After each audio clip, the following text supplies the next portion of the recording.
Bohol Governor Omentado, pinatawag na ang mga kawani ng LTO na sangkot sa viral video na nanakit ng magsasaka. Iniutos ni Bohol Governor Erico Aristotol Omentado ang pag-pull out sa task force ng LTO-7 dahil sa tangkang pananaksak sa isang motor rider sa barangay Tawala, Panglao, Bohol. Ito ay kaugnay sa nag-viral na video kung saan nakita ang operasyon ng mga kawani ng Land Transportation Office o LTO Region 7 na nauwi sa komosyon sa Panglao, Bohol nang kinompronta ng mga ito ang isang lalaki na nagmamaneho ng motorsiklo na di umano'y mayroong violation. Depensa ng mga LTO personnel na nagmatigas umano ang lalaki at nakuha sa posisyon ng rider ang isang kutsilyo. Idinahilan naman ng nasabing lalaki na kaya siya may dalang kutsilyo dahil isa siyang farmer, ngunit tila binabaliwala lamang ito ng mga tauhan ng LTO. Umani ng negatibong reaksyon mula sa mga netizen nang makita sa video na tila pagtangka ng enforcer na isaksak ang kutsilyo sa rider. Sinabi naman ni Omentado na hindi tama ang ginawa ng enforcer at sa halip ay sana tumawag ito ng pulis upang ipasify ang naturang rider. Dagdag pa ng gobernador, ikinagalit ng mga residente sa buong Bohol ang ginawa ng LTO enforcer na sinubukan pang saksakin ng kutsilyo ang kawawang motor rider.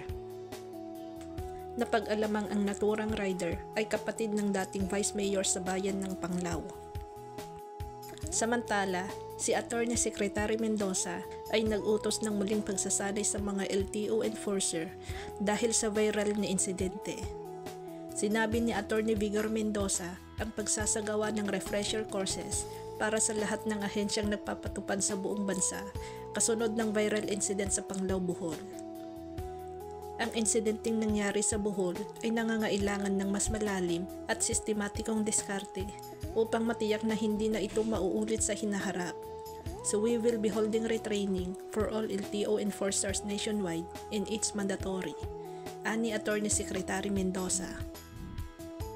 Sinabi ni Attorney Secretary Mendoza na inatasan na niya ang pinuno at mga tauhan ng LTO Law Enforcement Service sa Central Office na gumawa ng updated version ng protocol na dapat sundin sa pagpapatupad ng traffic rules and regulations. Ang retraining program ayon kay Attorney Secretary Mendoza ay tutuon sa pag-obserba ng mga karapatang pantao at tamang pamamaraan sa pagpapatupad ng lahat ng mga regulasyon sa kaligtasan sa kalsada. Ang utos ni Attorney Secretary Mendoza ay nag-ugat sa viral video ng umano'y paghawak sa 5 LTO enforcer sa isang motorcycle rider na umano'y nag-ani ng kutsilyo sa pagsasagawa ng pagpapatupad sa Panglao. Ipinag-utos ni DOTR Secretary Vince Dizon ang agarang preventive suspension sa lahat ng tauhan ng LTO na sangkot sa insidente sa Panglao, Bohol.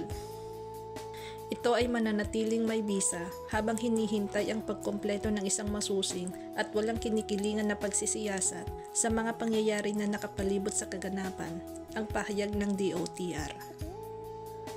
Nauna nang ipinag-utos ni Attorney Secretary Mendoza ang pansamantalang suspension ng deployment ng mga LTO enforcers sa Bohol habang hinihintay ang resulta ng investigasyon na kanyang iniutos matapos matanggap ang ulat ng insidente.